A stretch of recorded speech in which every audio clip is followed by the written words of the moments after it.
इस सेशन में हम बात करेंगे जापान में उर्दू तदरीस, जापानियों की उर्दू के लिए खिदमात और बतौर उर्दू ज़बान के तालिब इल्म प्रोफेसर केनसाको मामिया साहब की एक तवील वाबस्तगी उर्दू ज़बान से, सिंधी ज़बान से और इनका तदरीसी एक पहलू और ये तमाम बातें। उससे पहले मैं आप सबका शुक्रिया अदा करता हूँ जो सेशन में मौजूद हैं, हाजरीन का, और इसके साथ साथ कराची आर्ट्स काउंसिल का शुक्रिया अदा करता हूँ जापान के लिए इस सेशन को मुरतब करने के लिए, और इसके साथ साथ Pakistan Japan cultural association Sindh का शुक्रिया जिनके ताउन से ये सेशन जो है इसका इंतज़ाम हो पाया। बिलखुसूस अज़मत अताका साहब का शुक्रिया कि उनकी मोहब्बत में जो है वो प्रोफेसर केनसाको मामिया चले आए और आज हम इनकी शानदार और हसीन दिलकश उर्दू सुनेंगे और बात भी करेंगे। तो सबसे पहले आपको अस्सलाम वालेकुम, आदाब। अस्सलाम वालेकुम। तो कैसे हैं आप, ठीक हैं? मैं बिल्कुल ठीक हूँ, आपकी दुआ है जी। कैसा लग रहा है आपको? आप आज कराची में मौजूद हैं और इस कॉन्फ्रेंस की जो थीम है वो जश्न कराची है। हम कराची शहर को सेलिब्रेट कर रहे हैं, याद कर रहे हैं हर पहलू से। तो कराची आप बहुत आते जाते हैं, तो आपकी क्या यादें हैं, आपके जहन में कराची शहर का क्या नक्श है? तो सबसे पहले मैं आप सबसे शुक्रिया अदा करना चाहता हूँ कि आप लोगों ने मुझे यहाँ बुलाया था। तो सबसे पहली दफ़ा मैं कराची आया था कोई 30-40 साल पहले की बात है, 1988 के सर्दियों में पहली दफ़ा आया था।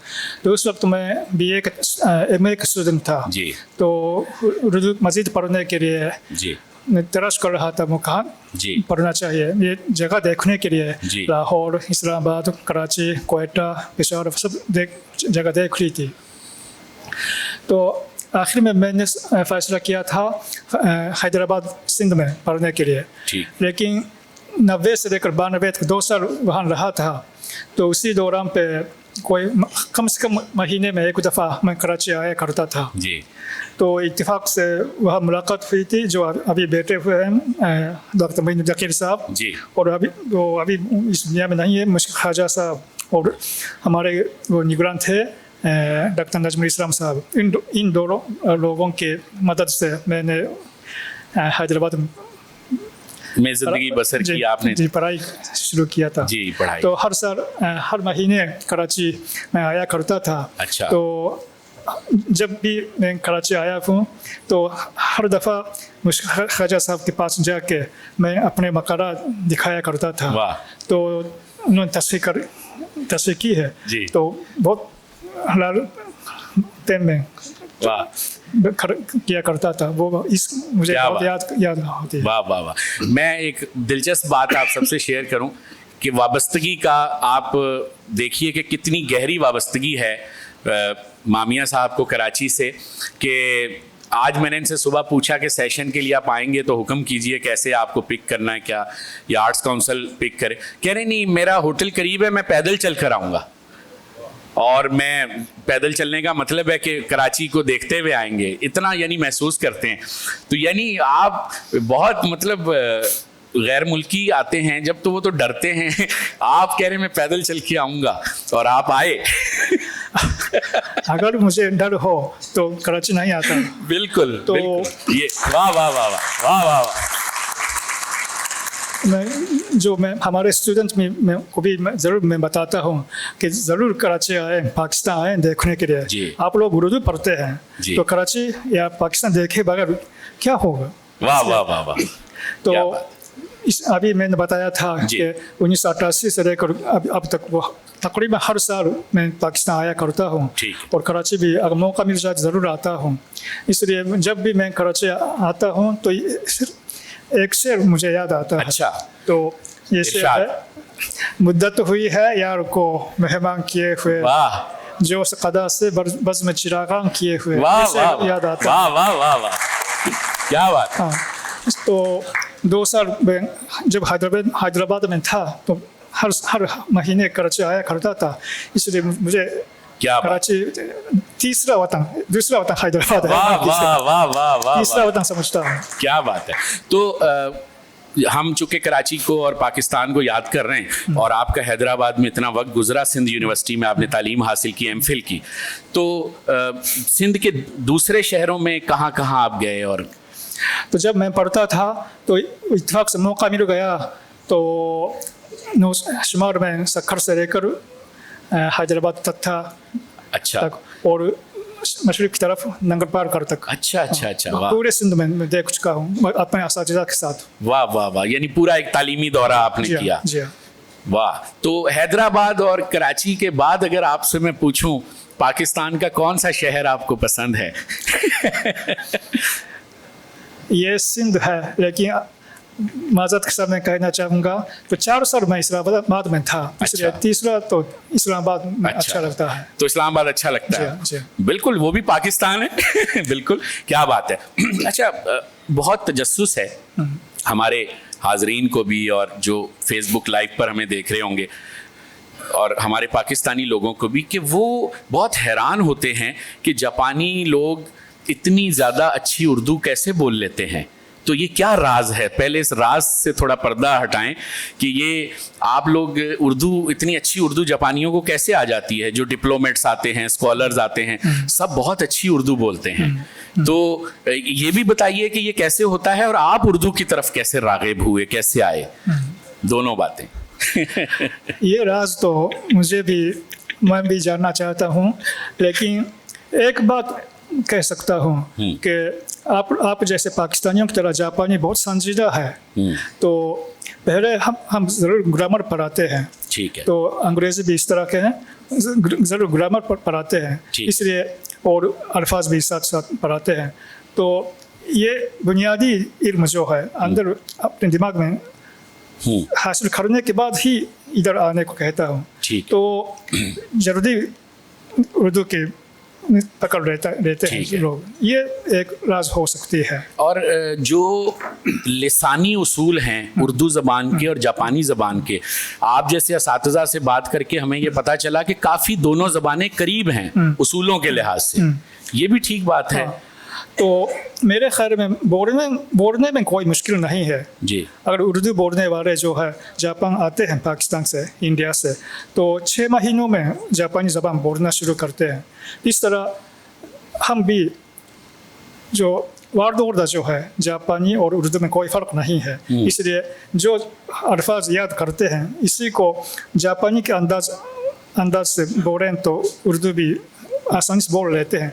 लेकिन मुश्किल ये है, जापानी भी हमारे लिए उर्दू भी लिखना पढ़ना बहुत मुश्किल है। हाँ। तो जापानी में खांजी, शायद आप लोग जानते हैं, खांजी हैं, और उर्दू के हरूफ ताजी जो है हम जापानियों के लिए बहुत ही मुश्किल है, क्योंकि नस्तरिक है, नस्ख है, और हाथ से लिखाई में सब फ़र्क होते हैं ना। तो मसलन मुझे एक लफ्ज़ है, मुझे, तो नस्ख में लिखें लेकिन हाथ में लिखें जी, तो बहुत फ़र्क है। तो पहली जमात के बच्चों के लिए ये मुश्किल है कि ये एक ही लफ्ज़ है, समझना बहुत मुश्किल है। लेकिन इत्तेफाक से हम कह सकते हैं कि जापानी, और अभी मैंने बताया था जापानी और उर्दू में कोई वर्ड ऑर्डर में फ़र्क नहीं है। तो जो जुमला जहाँ में आ जाए आप इसी को लफ्ज़ को तर्जमा करके बोलें तो उर्दू बन जाते हैं या जापानी बन जाते हैं। तो यानी जो आपने निसाब मुरतब किया है यूनिवर्सिटी की सतह पर, 2 यूनिवर्सिटियों में उर्दू ज़बान पढ़ाई जाती है, Osaka university of foreign studies में और आपकी university Tokyo university of foreign studies में, और आप शोबाए उर्दू के सरबराह भी हैं। तो इसलिए आपसे पूछ रहा हूं कि अगर पाकिस्तानी जापानी ज़बान सीखना चाहें तो जो उसूल आपने जापानी तालिब इल्मों के लिए बनाए हैं उर्दू सीखने के लिए, उससे पाकिस्तानी भी फ़ायदा ले सकते हैं। बिल्कुल बिल्कुल। आपने अपनी वेबसाइट पर ये सारा कुछ यूनिवर्सिटी की वेबसाइट पर डाला भी है, तो यानी फ़ायदा हो सकता है जो लोग दिलचस्पी रखते हैं जापानी ज़बान में। बिल्कुल ठीक है। अच्छा, सिंधी ज़बान सीखने का तजुर्बा कैसा रहा आपका? तो क्योंकि आप बहुत रवां सिंधी बोलते और लिखते हैं।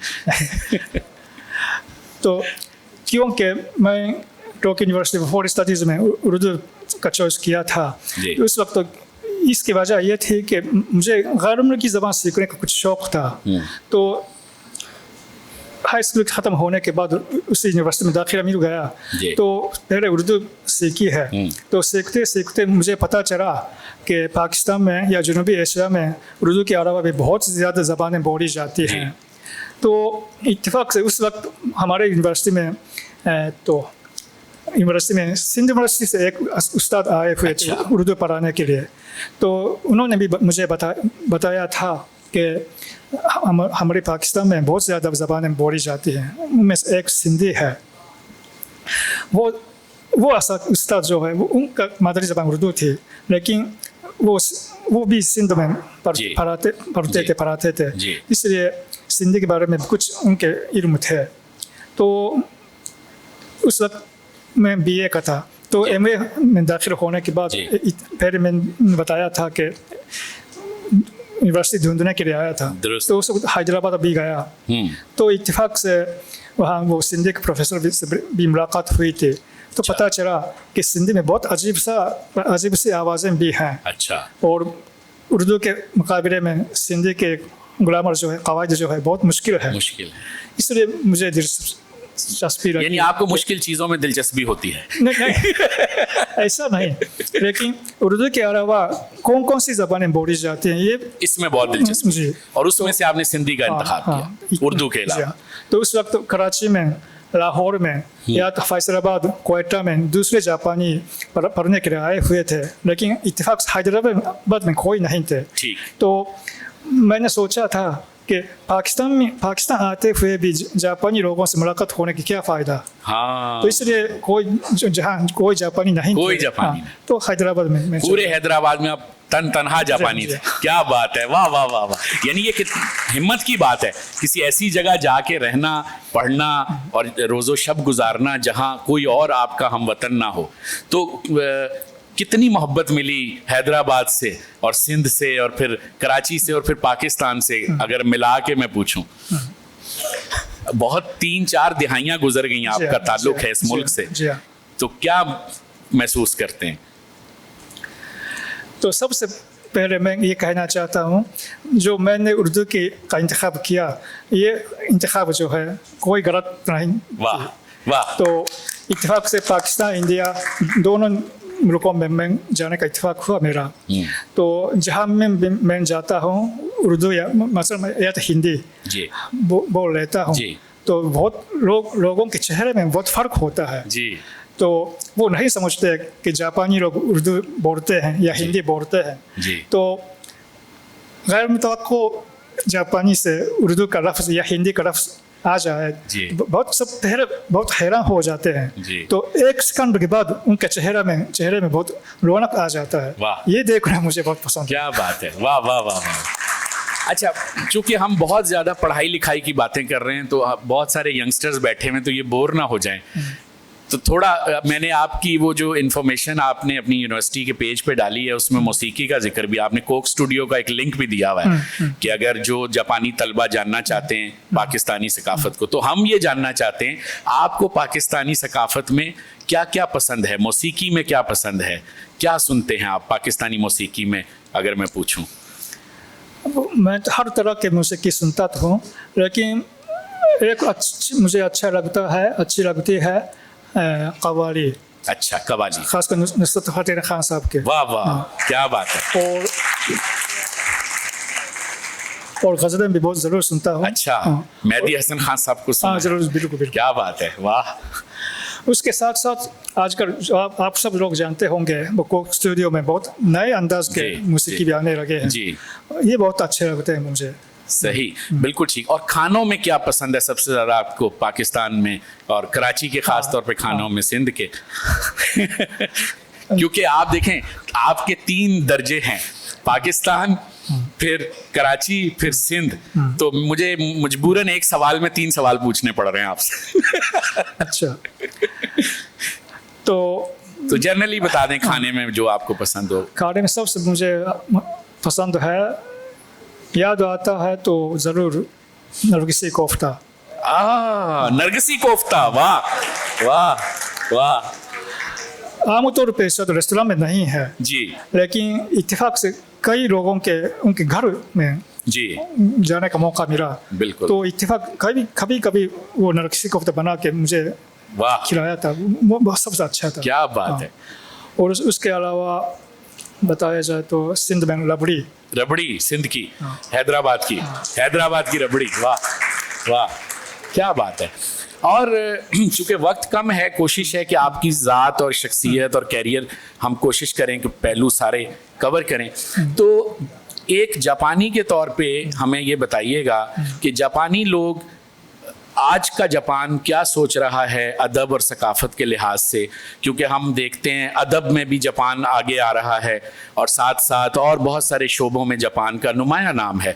और हमारे यहाँ भी यहाँ तराजुम की सूरत में बहुत जापानी अदब से और सकाफ़त से रोशनास हो रहे हैं। पाकिस्तानी हाइको शायरी तो अब हमारा उर्दू का हिस्सा बन गई है और यहाँ एक तवील पस मंज़र है इसका।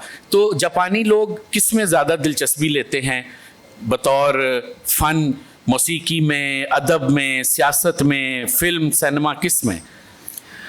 तो आजकल हो सकता है पाकिस्तान में वैसा हो, आजकल के नौजवान जापानी जो है जी माजरत के साथ नहीं माजरत की जरूरत नहीं है, किताबें बहुत कम पढ़ते हैं। अच्छा, इसलिए अदब की तरफ तवज्जो बहुत कम दी जाती है। लेकिन हमारे असातिज़ा की शुक्र से उर्दू के कई नॉवेल्स, कहानियाँ जापानी में तर्जुमा की जा चुके हैं। बिल्कुल। इसलिए ये पढ़ने के लिए मैं ज़रूर बताता हूँ सही कि वो जापानी ज़बान में उर्दू अदब को पढ़ें। उर्दू की दुनिया देखने के लिए सबसे पहले ये जापानी में पढ़ें। जापानी में। अगर दिलचस्पी ज़्यादा रखें तो ये उस उर्दू में पढ़ें। तो आप चूँकि आज मौजूद हैं तो ज़रा सा कुछ असातिज़ा के नाम भी बताएं हमारे हाजरीन को जिनकी उर्दू के लिए जापान में जापानी प्रोफेसर्स की जो खिदमात रही हैं। तो हमारे ज़माने में एक साहब थे सुजुकी ताकेशी जी, वो जापान के बाबा उर्दू कहा जाता है। उर्दू बिल्कुल। तो उसके अलावा आसादा साहब थे, वो कभी वो 2 साल पहले इंतकाल कर गए हैं। तो हागिता साहब हैं, वो 2 साल पहले वो रिटायर हो चुके हैं जी। तो इन तीनों मेरे लिए बड़े उस्ताद थे। उसके अलावा भी ओसाका में कागाया साहब हैं जो उर्दू रगत के मरतब की जी जी जी। तो मेरे कोरीग यानी हम अमूर के यामानी साहब भी ओसाका में पढ़ा रहे हैं। ये सब वो इकट्ठे, क्या बात, जापान की दुनिया जबरदस्त है। तो कुछ 100-125 साल की तारीख है जापान में उर्दू की और उर्दू तदरीस की, और इतना जरखेज सरजमीन जापान उर्दू के लिए साबित हुई। तो हिंदी पर भी काम हो रहा है और उर्दू पर भी काम हो रहा है। तो कभी आपको महसूस होता है कि कौन सी ज़बान ज़्यादा जो है दिलचस्पी उसमें जापानी ले रहे हैं, जापानी तालिब इल्म भी और आम जापानी भी जो पढ़ने आता है, क्योंकि बोलने में दोनों तकरीबन करीब हैं, तो इसलिए हम जानना चाहते हैं, बस तजस्सुस है ये पाकिस्तान है। और आप लोग माफ़ कीजिए बुरा न माने तो जापान में हिंदी का नाम ज़्यादा जाना जाता है, क्योंकि आजकल जापान में हिंदुस्तानी फिल्में दिखाने का कोई रुझान आ चुके हैं। सही। अब भी वो शाहरुख खान के जवान चल रही है जापान। सही। तो इसका मतलब ये है कि उर्दू से नफरत नहीं, सिर्फ जापान और पाकिस्तान के दरमियान बहुत अभी तक फासला ज़्यादा है इंडिया के मुकाबले में। मुल्क भी बड़ा है ना, इंडिया मुल्क भी बड़ा है।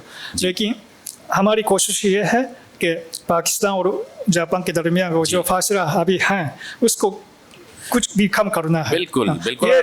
उर्दू जानने से ज़्यादा बिल्कुल नहीं, और आपका ये बहुत बड़ा क्रेडिट है, आपने ये इकदाम किया कि पाकिस्तानी फिल्मों की आपने नुमाइश बाकायदगी से आप कराते हैं। जब मैं आया हूं तो कई फिल्में देखने को मिली, खुदा के लिए की आपने वहाँ नुमाइश की और फिल्मों की। तो मामिया साहब के लिए मैं समझता हूँ तालियां कि पाकिस्तानी सिनेमा को ये वहाँ सपोर्ट करते हैं, ये बहुत बड़ी बात है, बहुत बड़ी बात। और अभी आपने थिएटर का सिलसिला जो शुरू किया है वो भी थोड़ा सा बताइए, उर्दू ज़बान में जो आप स्टेज ड्रामा पेश करते हैं, ये ख्याल कैसे आया और कैसा सिलसिला है ये सिलसिला जो है वो कोई 50-60 साल पहले से हो चुका है। तो यानी उर्दू ड्रामा हम पेश करते हैं हर साल।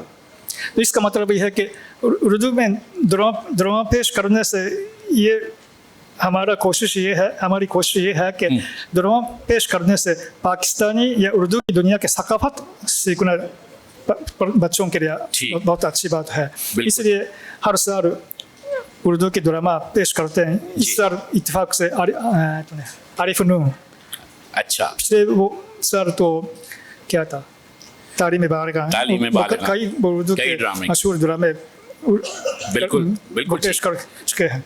बिल्कुल। अच्छा, थोड़ा सा अपने काम के बारे में बताइए, आपने किस तरह के तराजुम किए, किन मौज़ूआत पे काम किया? आपकी लिसानियात में बहुत दिलचस्पी है, ख़ास तौर पे आपकी शोहरत है कि आप ज़बान के उसूलों और उनके कवायद और ग्रामर में आप बहुत दिलचस्पी रखते हैं। तो तराजुम जो आपने किए और जो आपने मकाले लिखे, एक अमूमी तौर पर एक जायज़ा मुख्तसर बताइए कि किन चीज़ों पर काम किया आपने?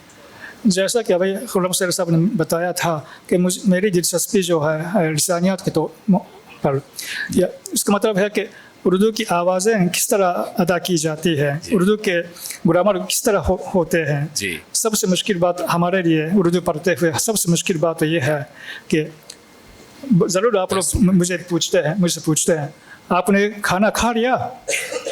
खा लिया। तो आप लोग उम्मन जो इस तरह कहते हैं खा लिया। हाँ, तो वो है की आवाज़ हमारे लिए मुश्किल ये बात है कि खा लिया क्या होता है जी। आपने खाना खाया, आपने खाना खा लिया, दोनों आप जरूर पूछते होंगे। लेकिन मुझे कुछ अजीब लगता है कि क्यों दो तरीके होते हैं जी। ये तो उर्दू के असातिज़ा या मोइनुद्दीन अकील साहब बता सकते हैं कि ऐसा क्यों है। तो बार बार मैं जो पाकिस्तान आता हूँ या इंडिया जाता हूँ तो ज़रूर मैं पूछता हूँ लोगों से। अभी आपने मुझसे पूछा था कि आपने खाना खा लिया। हाँ। तो या क्यों खा लिया बताया है, क्यों नहीं बताया कि खाना खाया? तो खाया और खा लिया में क्या फ़र्क होता है? इस तरह के नुक्ते में मुझे बहुत दिलचस्पी है, लेकिन शायद आप लोग कभी नहीं सोचा होगा। मैं गैर मुल्की होने की वजह से ये ग्रामर की हैसियत से ये बहुत सही।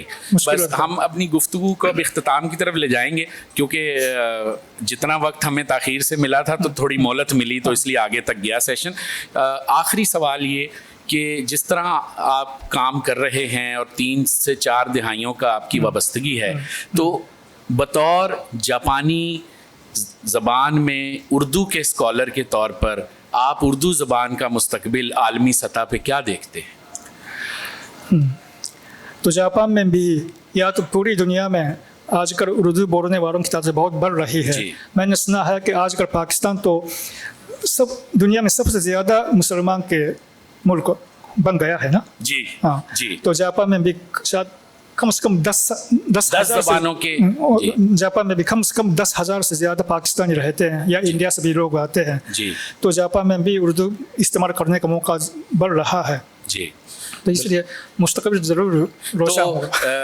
नौजवान नस्ल को जो जापान को पसंद करती है, जापान का सिनेमा, जापान का अदब, तो बहुत सारे लोग सोचते भी हैं जापान जाना, सैर भी करना या काम भी करना, तो $1 मिलियन जिसे कहते हैं, एक कीमती नादिर मशवरा जाते जाते क्या देंगे जापान के साथ जुड़ने के लिए? जापान क्या चीज़ ज़रूरी है सबसे ज़्यादा?